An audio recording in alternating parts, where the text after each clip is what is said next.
अस्सलाम वालेकुम guys, this is me doctor Tahzeeb Fatima. Today we are going to discuss about uses of isotopes. आज हम लोग पढ़ेंगे कि आइसोटोप्स के यूजेस क्या हैं, आइसोटोप्स कहाँ कहाँ इस्तेमाल होते हैं। आइसोटोप्स का जैसे कि आप लोगों को मैंने प्रीवियस लेक्चर के अंदर बताया था कि आइसोटोप्स जो से होते हैं वो एलिमेंट्स के एटम्स होते हैं। क्या होते हैं? Atoms of element. ठीक है, एलिमेंट के ऐसे एटम्स होते हैं जिनका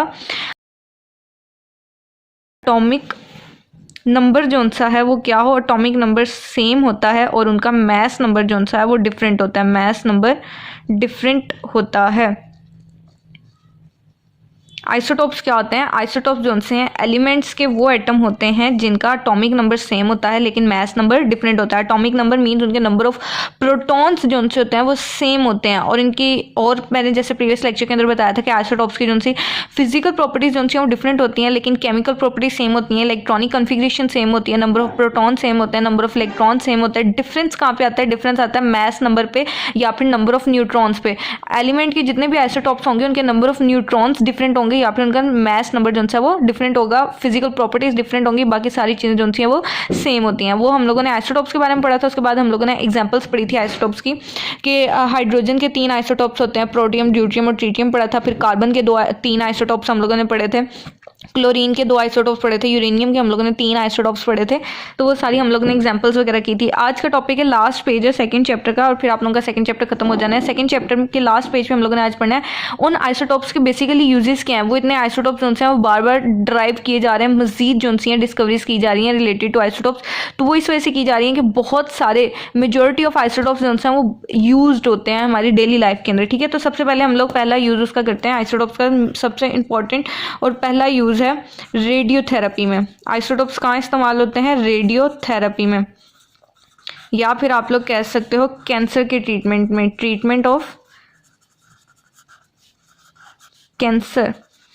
कैंसर के ट्रीटमेंट में भी क्या इस्तेमाल होते हैं? आइसोटोप्स इस्तेमाल होते हैं। ठीक है, रेडियो का मतलब होता है रेडिएशंस, रेडियो का मतलब रेडिएशंस और थेरेपी का मतलब होता है ट्रीटमेंट, इलाज। ठीक है, तो रेडिएशंस अप्लाई करने से जो ट्रीटमेंट होता है उसको हम लोग क्या कहते हैं? रेडियोथेरेपी कहते हैं। अब बहुत से आइसोटोप्स ऐसे हैं जो कैंसर की ट्रीटमेंट के लिए इस्तेमाल होते हैं। For example phosphorus 32, for example P32 and SR90। ठीक है, ये 2 ऐसे आइसोटोप्स हैं जो इस्तेमाल होते हैं for the treatment of skin cancer. ठीक है, स्किन कैंसर के लिए कौन से 2 आइसोटोप्स इस्तेमाल होते हैं? Phosphorus 32 and SR90। ये 2 ऐसे आइसोटोप्स हैं जो स्किन कैंसर के लिए यूज़ होते हैं। क्यों? ये दोनों आइसोटोप्स जो से हैं इस वजह से स्किन कैंसर के लिए यूज़ होते हैं क्योंकि ये एमिट करते हैं, क्या करते हैं? एमिट करते हैं less penetrating radiations, less penetrating beta radiations. ठीक है,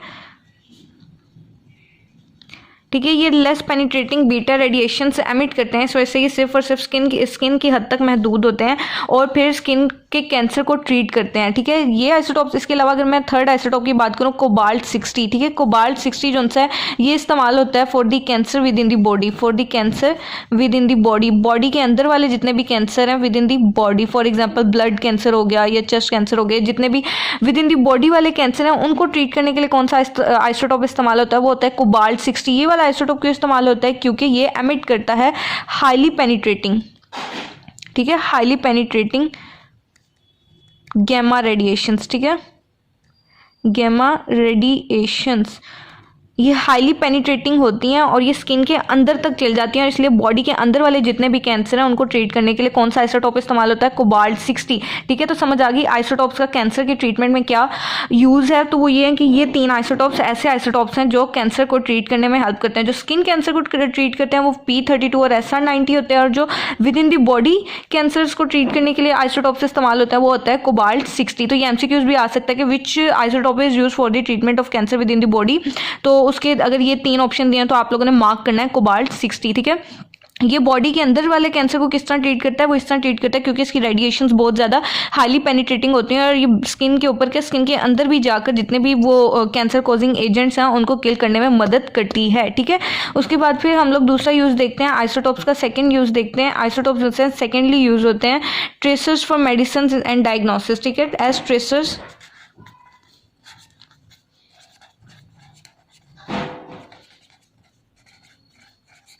in medicine and diagnosis। Medicine के अंदर ये ट्रेसर अमाउंट में यूज़ होते हैं और फिर डायग्नोस में हेल्प करते हैं। बहुत से रेडियो एक्टिव आइसोटॉप्स, स्पेशली कौन से रेडियो एक्टिव आइसोटॉप्स जो से हैं वो आइसोटॉप्स जो से हैं वो बॉडी ट्रेसर के तौर पर मेडिसिन के अंदर दिए जाते हैं और फिर वो डायग्नोस करते हैं क्या ट्यूमर इन दी बॉडी। ठीक है, radio active isotopes are used, ठीक है, इस्तेमाल किए जाते हैं as tracers in medicine to diagnose, क्या डायग्नोस करने के लिए,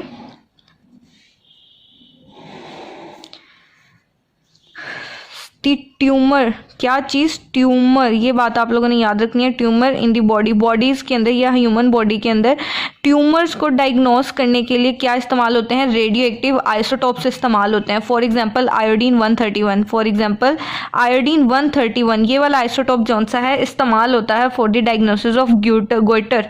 ठीक है, गोइटर की डायग्नोसिस के लिए इस्तेमाल होता है कहाँ पर, थायराइड ग्लैंड। थायराइड ग्लैंड के अंदर गोइटर को डायग्नोस करने के लिए, गोइटर को मॉनिटर करने के लिए कौन सा आइसोटॉप इस्तेमाल होता है, वो आइसोटॉप होता है आयोडीन 131। इसके अलावा टेक्नीटियम एक आइसोटॉप होता है। ठीक है, टेक्नीटियम का आइसोटॉप जो सा है वो यूज होता है to monitor the bone growth. ठीक है, बोन ग्रोथ को मॉनिटर करने के लिए इस्तेमाल होता है कौन सा, टेक्नीटियम। ठीक है, तो आप लोगों को समझ आ गई। एक तो आइसोटॉप्स का यूज़ है कैंसर को ट्रीट करने के लिए, दूसरा आइसोटॉप का यूज़ है tracer in medicine and diagnosis के रेडियो एक्टिव आइसोटॉप्स। बहुत से रेडियो एक्टिव आइसोटॉप्स ऐसे हैं जो इस्तेमाल होते हैं मेडिसिन के अंदर ट्रेसर के तौर पर, और वो क्या डायग्नोस करते हैं, पूरे ह्यूमन बॉडी में जहाँ जहाँ ट्यूमर हो उनको डायग्नोस करने के लिए रेडियो एक्टिव आइसोटॉप्स जो हैं वो यूज़ होते हैं। फॉर एग्जाम्पल आयोडीन 131, आयोडीन 131 वाला आइसोटॉप क्या करता है, वो थायराइड ग्लैंड के अंदर गोइटर की डायग्नोस करता है कि थायराइड ग्लैंड के अंदर गोइटर प्रेजेंट है कि नहीं। गोइटर मींस रसोली, ट्यूमर का मतलब होता है रसोली। ठीक है, टेक्नीटियम भी आइसोटॉप है जो क्या करता है, बोन ग्रोथ को मॉनिटर करने में हेल्प करता है। थर्ड यूज हम लोग आइसोटॉप का पढ़ने लगे हैं विच इज इट्स आर्चियोलॉजिकल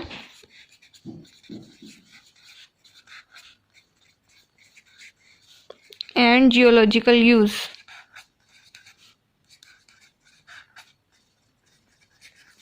आइसोटॉप्स का आर्चियोलॉजिकल और जियोलॉजिकल यूज़ क्या है। आइसोटॉप्स जो हैं एक तो फॉसिल्स के लिए यूज़ होते हैं, आर्चियो का मतलब होता है फॉसिल्स और जियो का मतलब होता है अर्थ। ठीक है, तो बेसिकली रेडियो एक्टिव आइसोटॉप्स, कौन से रेडियो एक्टिव आइसोटॉप्स अगेन इस्तेमाल होते हैं, यूज़ होते हैं to estimate the age of fossils. किस लिए, to estimate the age of fossils, fossils की एज एस्टिमेशन के लिए, फॉसिल्स की एज को डिटरमाइन करने के लिए, एस्टिमेट करने के लिए रेडियो एक्टिव आइसोटॉप्स जो उनसे इस्तेमाल होते हैं। ठीक है, फॉसिल्स क्या होते हैं, डेड प्लांट्स एंड एनिमल्स। ठीक है, डेड प्लांट्स या एनिमल्स या फिर स्टोन्स हो गए। ठीक है, ये जितने भी चीज़ें 1000 years ago, 100,000 years ago buried under the earth crust हो जाती हैं, तो अगर वो मौजूदा दौर में मिले, कई सालों बाद मिले, तो वो क्या कहलाती हैं, फॉसिल्स कहलाती हैं। ठीक है, तो उन फॉसिल्स की एज का अंदाज़ा लगाने के लिए भी रेडियो एक्टिव आइसोटॉप्स जो हैं वो यूज़ होते हैं। ठीक है, एज डिटर्मिनेशन, किसके लिए, एज डिटर्मिनेशन के लिए ऑफ फॉसिल्स या फिर वेरी ओल्ड ऑब्जेक्ट। ठीक है, बहुत ज़्यादा पुराने ऑब्जेक्ट या फिर फॉसिल्स की एज डिटर्मिनेशन जो सी है उसके लिए क्या इस्तेमाल होते हैं, रेडियो एक्टिव आइसोटॉप्स इस्तेमाल होते हैं। और वो किस तरह यूज़ होते हैं, based on the half lives of radio active isotopes. उन रेडियो एक्टिव आइसोटॉप्स की हाफ लाइफ को कंपेयर किया जाता है उन फॉसिल्स के साथ, और इस तरह फिर उन फॉसिल्स की एज डिटरमाइन कर दी जाती है। और इस प्रोसेस को क्या कहते हैं, इस कॉल्ड रेडियो आइसोटॉप डेटिंग। ठीक है, इस प्रोसेस को क्या कहते हैं, रेडियो आइसोटॉप डेटिंग। ठीक है, रेडियो एक्टिव आइसोटॉप्स की मदद से फॉसिल्स की एज का अंदाज़ा लगाना क्या कहलाता है, रेडियो आइसोटॉप डेटिंग। और वो किस तरह पता लगाया जाता है, उन आइसोटॉप्स की हाफ लाइफ डिटरमाइन करके फिर फॉसिल्स की एज डिटरमाइन की जाती है। इस प्रोसेस को क्या कहते हैं, रेडियो एक्टिव आइसोटॉप डेटिंग कहते हैं, या रेडियो आइसोटॉप डेटिंग कहते हैं, या रेडियो एक्टिव आइसोटॉप डेटिंग कहते हैं। इसके अलावा अगर एग्जाम्पल करें तो एग्जाम्पल में C14, ठीक है, कार्बन का 14 वाला आइसोटॉप ऐसा आइसोटॉप है जिसकी रेडियो एक्टिविटी को मेजर करके, जिसकी रेडियो एक्टिविटी को मेजर करके फॉसिल्स की एज को डिटरमाइन किया जा सकता है। इस प्रोसेस को क्या कहते हैं? इस प्रोसेस को हम लोग कहते हैं कार्बन डेटिंग। इस प्रोसेस को क्या कहते हैं? Carbon dating. ऐसे फॉसिल्स, कार्बन कंटेनिंग फॉसिल्स, ठीक है, ऐसे फॉसिल्स जिनमें पहले से ही कार्बन मौजूद हो। कार्बन कंटेनिंग फॉसिल्स की एज डिटर्मिनेशन के लिए C14 वाला आइसोटोप यूज़ किया जाता है और इस प्रोसेस को क्या कहते हैं? Carbon dating. तो आप लोगों को थर्ड यूज़ का भी समझ आ गया कि आइसोटोप्स जो हैं फॉसिल्स की एज डिटर्मिनेशन के लिए भी इस्तेमाल होते हैं, फॉर एग्जांपल कार्बन 14 वाला आइसोटोप, ठीक है। अब नेक्स्ट हम लोग बात करते हैं फोर्थ यूज़ की आइसोटोप्स की। तो फोर्थ यूज़ है केमिकल रिएक्शन के अंदर स्ट्रक्चर डिटर्मिनेशन। केमिकल रिएक्शन के अंदर आइसोटोप्स का यूज़ एंड स्ट्रक्चर डिटर्मिनेशन।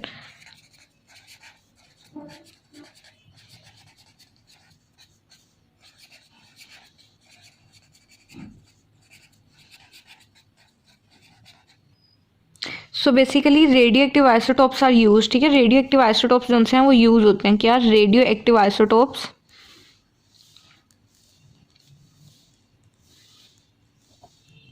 ठीक है, रेडियो एक्टिव आइसोटोप्स यूज होते हैं कहाँ? इन केमिकल रिएक्शंस, ठीक है। केमिकल रिएक्शंस के अंदर भी रेडियो एक्टिव आइसोटोप्स यूज होते हैं। किस लिए? To follow the radio active element, ठीक है, रेडियो एक्टिव एलिमेंट को फॉलो करने के लिए in the reaction and ultimately determine the structure. उस रेडियो एक्टिव एलिमेंट का स्ट्रक्चर डिटरमाइन कर देती हैं, ठीक है। आइसोटोप का फोर्थ यूज़ क्या है? वो आइसोटोप्स जो हैं, for example radio active isotopes जो हैं वो इस्तेमाल होते हैं केमिकल रिएक्शन के लिए। केमिकल रिएक्शन के अंदर यूज़ होते हैं वो आइसोटोप, और फिर क्या कर देते हैं? स्ट्रक्चर डिटर्मिनेशन कर देते हैं, जिसको फॉलो कर देते हैं, ठीक है। Radio, for example radio active element को अगर वो फॉलो कर रहे हैं तो उसका वो स्ट्रक्चर बताने के लिए आइसोटोप्स जो हैं वो केमिकल रिएक्शन के अंदर यूज़ होते हैं, ठीक है। फॉर एग्जाम्पल कार्बन 14 जो सा है वो इस्तेमाल होता है to label the carbon dioxide, ठीक है। कार्बन डाइऑक्साइड को लेबल करने के लिए, कार्बन डाइऑक्साइड की स्ट्रक्चर डिटर्मिनेशन के लिए कौन सा आइसोटोप यूज होता है?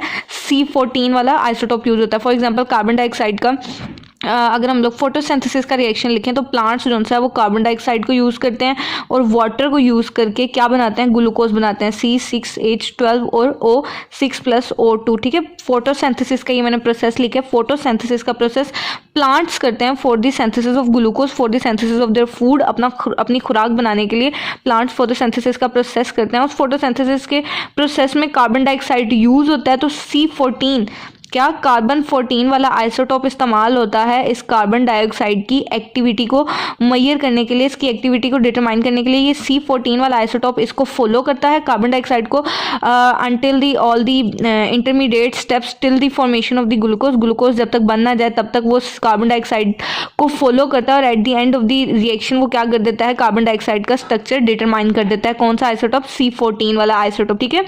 तो fossils, age determination of fossils में भी कौन सा आइसोटोप यूज हो रहा था? कार्बन 14 वाला आइसोटोप। इसी तरह structure determination of any radio active element में भी कौन सा आइसोटोप इस्तेमाल हो रहा है? कार्बन 14 वाला आइसोटोप जो है वो इस्तेमाल हो रहा है। आगे नेक्स्ट हम लोग करते हैं फिफ्थ यूज, जो कि है use in the power generation, ठीक है। Use in power generation, power बनाने के लिए या इलेक्ट्रिसिटी बनाने के लिए भी आइसोटोप्स जो हैं वो यूज होते हैं।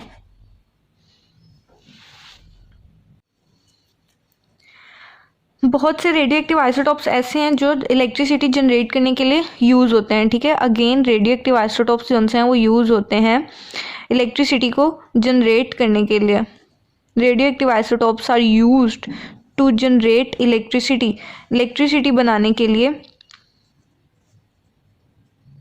किस तरह रेडियो एक्टिव आइसोटोप्स इलेक्ट्रिसिटी को जनरेट करते हैं? By carrying out controlled nuclear fission reaction. क्या कैरी करते हैं, क्या चलाते हैं? कंट्रोल्ड न्यूक्लियर फिशन रिएक्शन करते हैं रेडियो एक्टिव आइसोटोप्स, ठीक है। न्यूक्लियर फिशन रिएक्शन करते हैं किसके अंदर? न्यूक्लियर रिएक्टर्स के अंदर। Radio active isotopes electricity produce करते हैं न्यूक्लियर फिशन रिएक्शन को कैरी करके न्यूक्लियर रिएक्टर्स के अंदर। क्या करते हैं? के रेडियो एक्टिव आइसोटोप्स, जैसे एक आइसोटोप ले लेते हैं यूरेनियम का, ठीक है। यूरेनियम का आइसोटोप कौन सा, 235, ठीक है। 235 यूरेनियम का 92, ठीक है। यूरेनियम आइसोटोप जो सा है, यूरेनियम का 235 वाला आइसोटोप यूज होता है और ये बम्बार्ड करता है किसके साथ, स्लो मूविंग न्यूट्रॉन्स के साथ। किसके साथ, स्लो मूविंग न्यूट्रॉन के साथ। जब इसको बम्बार्ड करवाया जाता है यूरेनियम के आइसोटोप को, तो वो क्या करता है, वो एक तो यूरेनियम का जो न्यूक्लियस है वो ब्रेकअप हो जाता है इनटू दी क्रिप्टॉन 94, ठीक है। क्रिप्टॉन 94 में ब्रेकअप हो जाता है। इसके अलावा बेरियम के अंदर, ठीक है, बेरियम के अंदर 139 और 56, ठीक है। क्रिप्टॉन का एटॉमिक नंबर 36 होता है, बेरियम का एटॉमिक नंबर 56 होता है। और इसके अलावा एटॉमिक नंबर का मैंने बताया हुआ ना कि एटॉमिक नंबर बेसिकली होता है नंबर ऑफ प्रोटॉन्स, ठीक है। इसके अलावा 3 न्यूट्रॉन्स जो हैं और प्रोड्यूस होते हैं। और इसके अलावा high amount of energy, large amount of energy जो सी है वो रिलीज होती है। मेन पर्पस हमारा एनर्जी है, ठीक है। तो आइसोटोप जो से हैं इलेक्ट्रिसिटी प्रोड्यूस करने के लिए भी इस्तेमाल होते हैं। किस तरह के रेडियो एक्टिव आइसोटोप जो से हैं वो कैरी आउट करते हैं कंट्रोल न्यूक्लियर फिशन रिएक्शन, किसके अंदर, इन न्यूक्लियर रिएक्टर्स के अंदर न्यूक्लियर फिशन रिएक्शन करते हैं। न्यूक्लियर फिशन रिएक्शन क्या है, ये न्यूक्लियर फिशन रिएक्शन है। इसमें क्या होता है कि यूरेनियम का एक आइसोटोप 235 वाला, uranium 235 is bombarded with slow moving neutron, slow moving neutron के साथ उसकी बम्बार्डमेंट करवाई जाती है, ठीक है। और फिर यूरेनियम का न्यूक्लियस जब स्लो मूविंग न्यूट्रॉन के साथ बम्बार्ड होता है, कोलाइड होता है, तो यूरेनियम का न्यूक्लियस ब्रेक्स अप हो जाता है इनटू दी क्रिप्टॉन और बेरियम और 3 न्यूट्रॉन्स के अंदर ब्रेकअप हो जाता है और क्या प्रोड्यूस करता है, लार्ज अमाउंट ऑफ एनर्जी। अब जो ये एनर्जी प्रोड्यूस होती है ये किस लिए इस्तेमाल होती है, large amount of energy is used to convert, क्या करती है ये वाटर, ये एक बॉयलर है, ठीक है। क्या है, बॉयलर, ठीक है। बॉयलर के अंदर वाटर को कन्वर्ट कर देती है स्टीम में, भाप में, ठीक है, स्टीम में कन्वर्ट कर देती है। ये एनर्जी जो बहुत ज़्यादा एनर्जी इस न्यूक्लियर फिशन रिएक्शन से प्रोड्यूस हो रही है वो एनर्जी यूटिलाइज हो जाती है to convert the water into the steam in boilers. Boiler के अंदर वाटर को स्टीम में कन्वर्ट कर देती है और ये भाप, ठीक है, ये स्टीम क्या करती है, ये स्टीम जो सी है ड्राइव करती है, चलाती है किसको, टर्बाइंस को। टर्बाइंस बेसिकली पंखे होते हैं जो पानी के अंदर लगे हुए होते हैं, या भाप की मदद से ये टर्बाइंस या पंखे घूमते हैं और इन टर्बाइंस के घूमने की वजह से क्या प्रोड्यूस होती है, इन टर्बाइंस के घूमने की वजह से इलेक्ट्रिसिटी प्रोड्यूस होती है। तो बहुत ज़्यादा आइसोटोप्स ऐसे भी हैं, बहुत से रेडियो एक्टिव आइसोटोप्स ऐसे भी हैं जो इलेक्ट्रिसिटी प्रोड्यूस करने में इस्तेमाल होते हैं। And this is very peaceful use of nuclear power, ठीक है। न्यूक्लियर एनर्जी की पीसफुल यूज जो सा है वो इलेक्ट्रिसिटी प्रोड्यूस करना है। तो ये 5 यूजेस थे आइसोटोप्स के, ठीक है। फर्स्ट यूज़ हम लोगों ने पढ़ा था ट्रीटमेंट ऑफ कैंसर के। आइसोटोप्स जो से एक तो कैंसर के ट्रीटमेंट के लिए इस्तेमाल होते हैं, स्किन कैंसर के लिए ये 2 आइसोटोप्स यूज़ होते हैं और with in the body cancer के लिए कोबाल्ट 60 आइसोटोप यूज़ होता है। इसके अलावा बॉडी के अंदर ट्यूमर की डायग्नोसिस के लिए भी रेडियो एक्टिव आइसोटोप्स इस्तेमाल होते हैं। फॉर एग्जाम्पल आयोडीन 131 और टेक्नीटियम। आयोडीन 131 थायराइड ग्लैंड के अंदर ग्लिटर को डिटेक्ट करने के लिए इस्तेमाल होता है और टेक्नीटियम बोन ग्रोथ को मॉनिटर करने के लिए यूज होता है। इसके अलावा फिर हम लोगों ने थर्ड यूज पढ़ा था कि थर्ड यूज ये था कि आइसोटोप्स की एज डिटर्मिनेशन के लिए भी रेडियो एक्टिव आइसोटोप्स इस्तेमाल होते हैं। फॉर एग्जांपल कार्बन 14 का आइसोटोप। इसके अलावा फोर्थ यूज़ हम लोगों ने ये पढ़ा था कि कार्बन 14 जो सा आइसोटोप वो इस्तेमाल होता है केमिकल रिएक्शंस के अंदर स्ट्रक्चर डिटर्मिनेशन के लिए। किसके, रेडियो एक्टिव एलिमेंट्स की स्ट्रक्चर डिटर्मिनेशन के लिए केमिकल रिएक्शंस के अंदर आइसोटोप्स इस्तेमाल होते हैं। For example isotope of carbon which is 14, ठीक है, C14, ये वाला आइसोटोप इस्तेमाल होता है कार्बन डाइऑक्साइड की स्ट्रक्चर डिटर्मिनेशन के लिए, ठीक है। फिफ्थ यूज़ हम लोगों ने, मोस्ट इंपॉर्टेंट यूज़ हम लोगों ने आइसोटोप का पढ़ा था for the generation of electricity, की इलेक्ट्रिसिटी प्रोड्यूस करने के लिए भी आइसोटोप्स इस्तेमाल होते हैं। आइसोटोप, अब यूरेनियम का 235 वाला आइसोटोप जो है वो यूज़ होता है इलेक्ट्रिसिटी को प्रोड्यूस करने के लिए। और वो कैसे यूज़ होता है कि यूरेनियम का 235 वाला आइसोटोप बम्बार्ड करवाया जाता है स्लो मूविंग न्यूट्रॉन के साथ और फिर यूरेनियम का न्यूक्लियस ब्रेक हो जाता है किसमें, क्रिप्टॉन में, बेरियम में और 3 न्यूट्रॉन में, और बहुत ज़्यादा अमाउंट में एनर्जी प्रोड्यूस होती है। और ये एनर्जी क्या करती है, ये एनर्जी बॉयलर्स के अंदर मौजूद वाटर को स्टीम में कन्वर्ट कर देती है, भाप में कन्वर्ट कर देती है। और इस भाप के आगे टर्बाइंस लगाए होते हैं, पंखे लगाए होते हैं बहुत बड़े साइज़ के। वो पंखे जब घूमते हैं तो फिर क्या प्रोड्यूस होती है, इलेक्ट्रिसिटी प्रोड्यूस होती है। तो ये सारे आइसोटोप्स के यूजेस थे। I hope you like the video. If you like the video please share the video, comment the video and subscribe my channel. अल्लाह हाफिज़।